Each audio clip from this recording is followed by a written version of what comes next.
Okay, so to start, we gotta pull this cover down, this cover down, this cover down, and this cover down. So as you can, sorry, we got disconnected. As you can see, there are a lot of bolts that come out. A whole lot of bolts.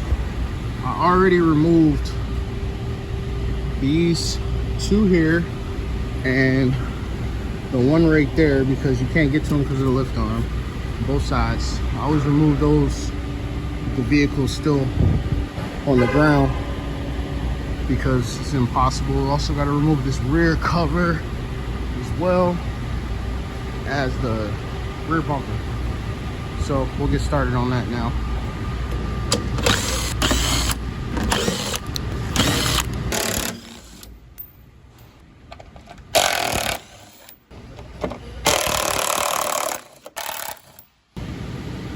Okay, these C8s have these special cover bolts. They're called Torx Plus 14 millimeter, and they all have to come out.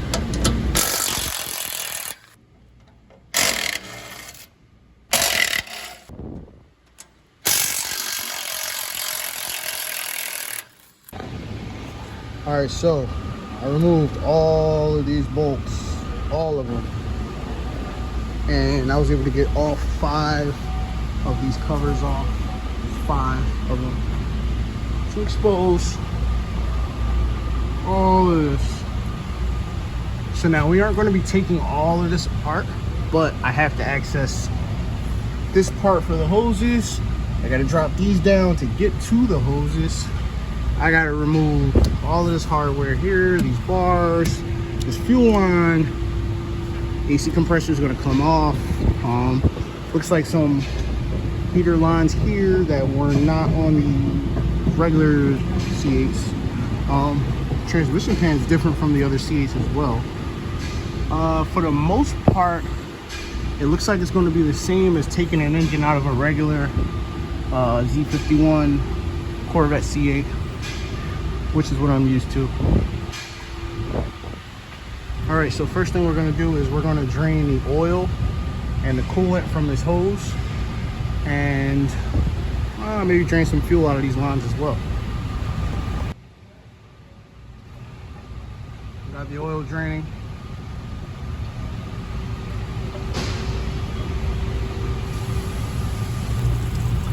Okay, so I have the coolant draining now out of that hose.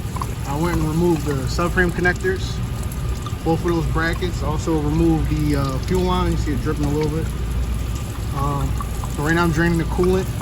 Next thing I'm going to do is remove this drive belt and start removing the AC compressor. We're going to leave the AC compressor in. At least we're going to try to leave it in. On the typical C8s, I can leave it in and just swing it around. I don't know about this one. This is a ZO6, but we're going to try and swing it out the way, somewhere over here, out of the way. So when I drop the motor down, it can just stay in the car and I don't have to evacuate the Freon.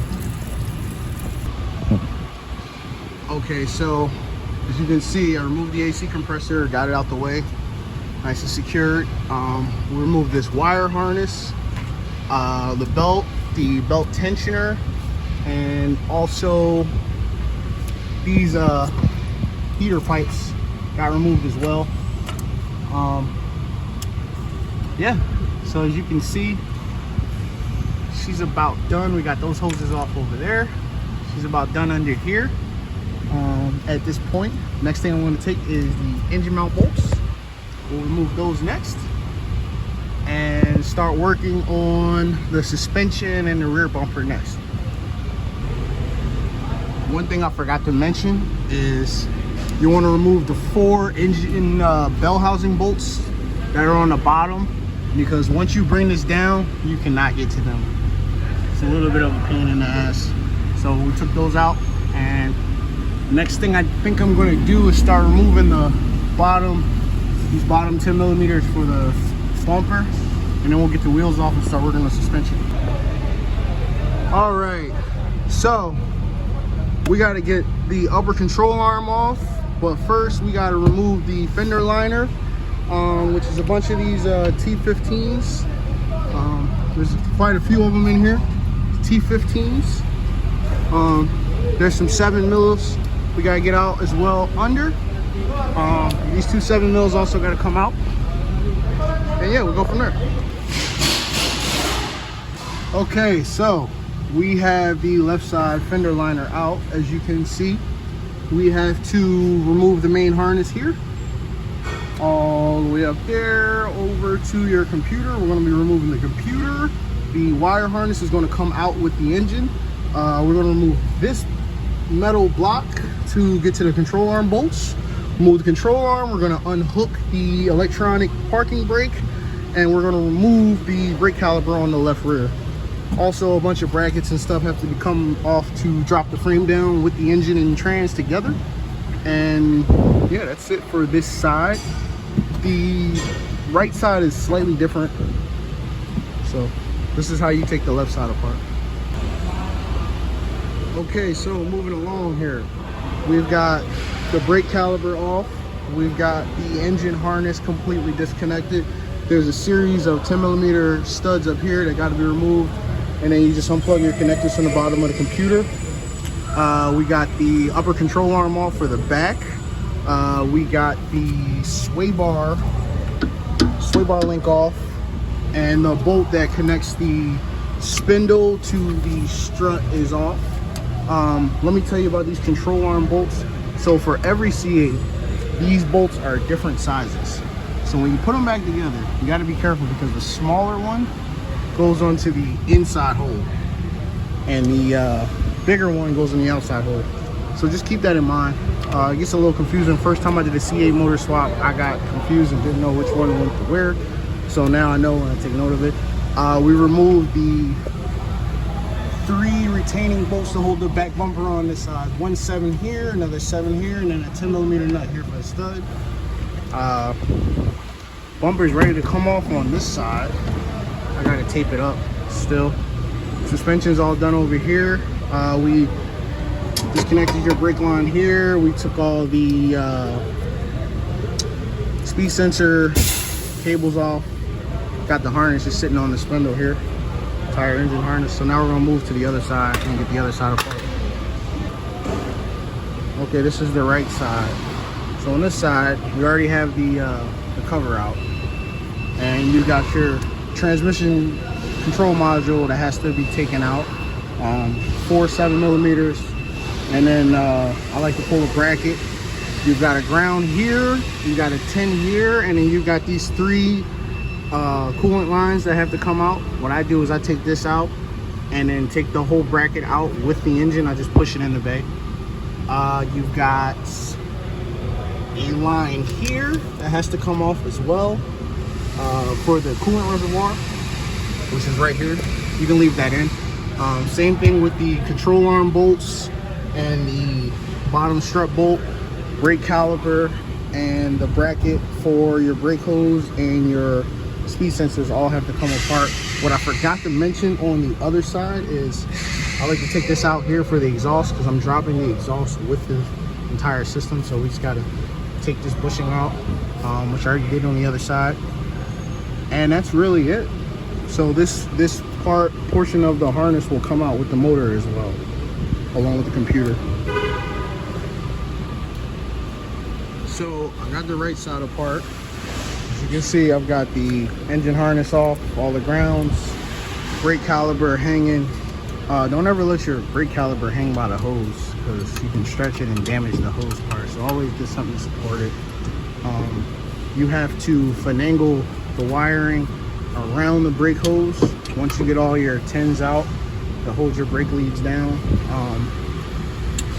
The vehicle speed sensor lines are off, the upper control arm bolts are off, the bottom strut bolt is off, the exhaust hanger is off, and the bumper's loose and ready to come off. I've got to tape it still on the other side as well, but we're coming along here.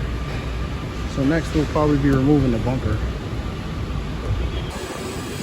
All right, so here we are at the rear of the vehicle. You see the engine right there. So basically we have all of these fasteners here have to come off, and then the bumper will pop right off. There are hidden ones. They're kind of hidden. They're tucked in that way. And once you get the bumper pulled back, there's, I want to say, 3 plugs, I believe, that have to be connected before the bumper will come completely off. I am going to tape the sides up. Good practice to avoid any scratches or damages to this very expensive vehicle. Yeah, so we're going to get started. After that, we'll pull the interior out the trunk. The Airbox air filter is all in here. All that has to be removed and disconnected from the vehicle behind, so we'll do that after we remove the bumper. Okay, so I've got the back bumper off of this thing. We've got 1, 2, 3 plugs under the bumper that have to be disconnected as soon as you pull it off. They're a little tricky, especially this one. This one's the hardest one. The other 2 come right off. So next, I also removed the brackets for the roof panel, and the trunk carpet comes right up. 2 clips on each side for the trunk carpet, comes right up. Next, we have the firewall between the trunk and the engine. Under here is how you gain access to the airbox, the air cleaner, which has to be removed before the engine can be pulled out. So next we're going to remove that, and it's held on by all these bolts all the way around, comes right off.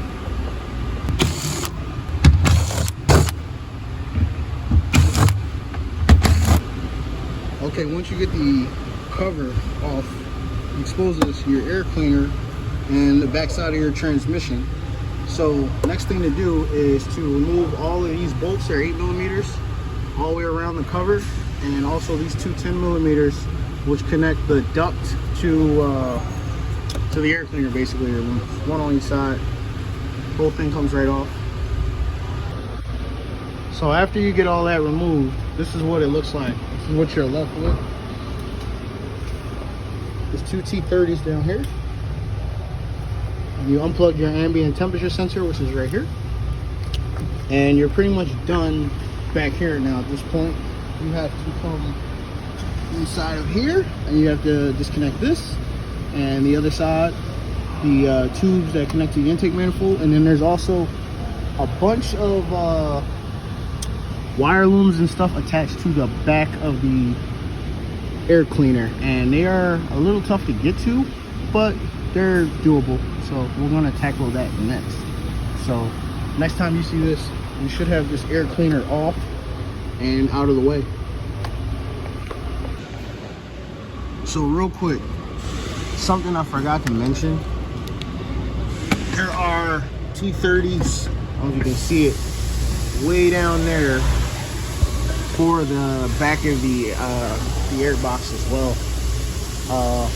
The same 2 T30s you take out the front, you also have to remove from the back. They're a little bit difficult to get to. You got to remove a bunch of stuff, but you can get them out.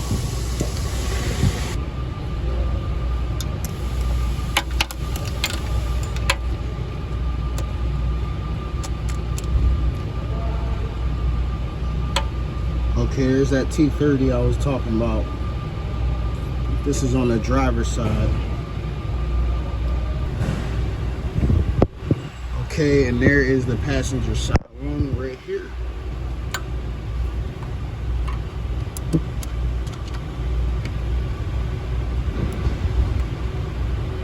So once you remove those, the air cleaner will come out. Okay, so once you pull your airbox back, you're going to have 4 plugs, 2 for the O2 sensors, and 2 mass airflow sensor plugs on each side that all have to be disconnected, as well as the wire hold downs. There are 4 of these. One here, one here, one here, and one here. All have to be removed. And once you do that, your air cleaner will come right out. Okay, so it's a little hard to see, but you have to disconnect the main battery cable right at the top where the alternator is, back there. It's a 13 mil, and just pull it off of the lead, as well as this fuel line comes right out, put together. You use a fuel line disconnect tool to get that out. And that is it for the top. It's ready to drop out. One thing I forgot to mention is you have to remove these 13mm exhaust hanger bolts as well, so you can drop the exhaust out with the subframe, engine and trans all together in one piece. It's a lot easier that way. Okay, so one thing I forgot to mention was that power cable up top is attached to the oil tank here. You gotta disconnect that loom, and there's another, focus. There's another one right here as well. And once you get those out, that's pretty much it. Just make sure I just kind of tuck the hoses out of the way that are staying in the car, and the hoses that are coming out, I just got them out of the way.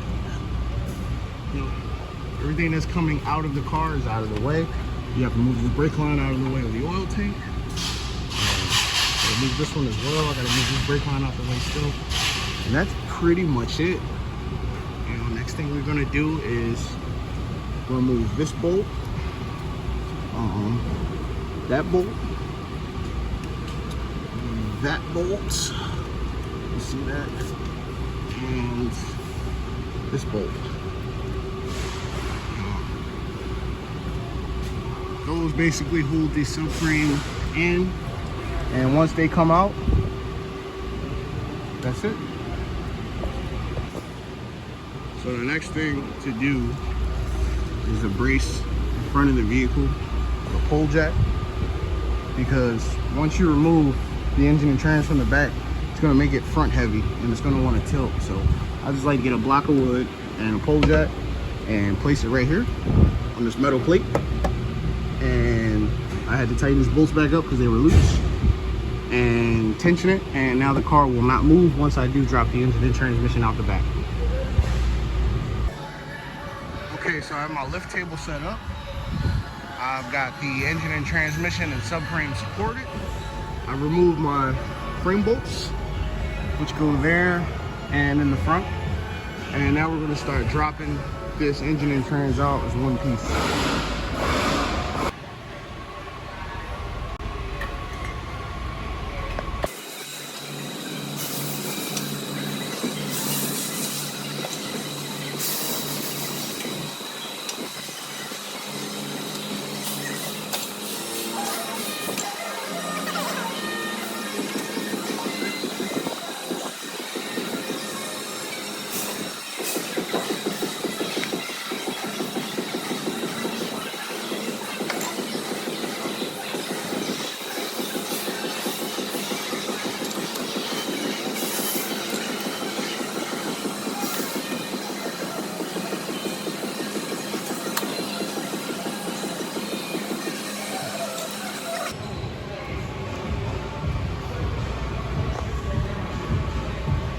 Just like that, the LT6 is out.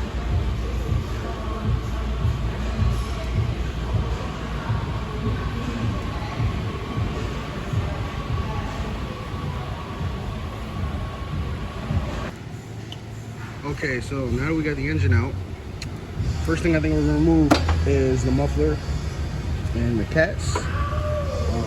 We have to remove the engine harness. We have to remove the transmission cooler. We have to remove these hoses, a few other little things before we can take this engine off of the transmission and frame. So that's where we're gonna start the moves. Okay, so I removed the mufflers, I removed the cats, I removed the throttle bodies, I removed the transmission cooler, and I removed the transmission cooler lines. So now I can get to the bell housing bolts and the lower part of the harness. So the next thing we're going to do is we're going to remove the engine harness. Probably won't take it completely off the transmission, but pull it back from the engine because there are bell housing bolts under here that you can't really get to. And once the engine harness is off, the hose here and a few other little hoses have to come off, and then this engine can come out of the subframe. Okay, so the entire engine harness is off. As you can see, we got to these bell housing bolts here. There's still 2 left on the sides that I'm gonna pull out once I start cranking up on the engine. But the engine is ready to be removed complete. If you guys are watching this to do a swap, I don't know how your engine is gonna come. Mine came completely off the assembly line, so it's complete. It has all the sensors, all the sub harnesses, everything. I swapped over with some hoses. So yeah, we're getting ready to put this one into the place of this one.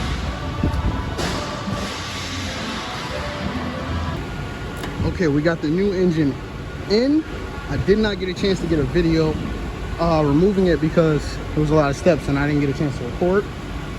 The old engine's right there. As you can see on these dual clutch transmissions, there are no torque converter bolts, no starter bolts, nothing you got to take out. Just take all the bell housing bolts out, engine comes right out. Very simple. So the new one's in. Now we have to put it back up in the car. Okay, I have the new engine dressed, engine harness all on, cats, exhaust all installed. It's ready to go back up.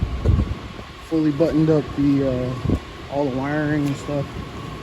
All the wiring is together. A couple of the hoses are connected. I got all this situated. Those 2 sensors, everything's connected. Everything left to do is put it back up in there. Okay, so the engine is back in. The harness is all complete. The frame's back up. Suspension's back together. Computers are back hooked up. Both sides.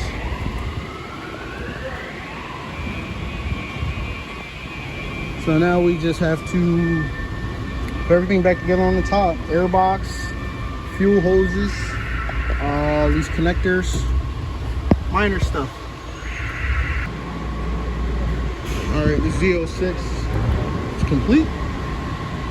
Boy, can we get a start up? It's gonna be the first start.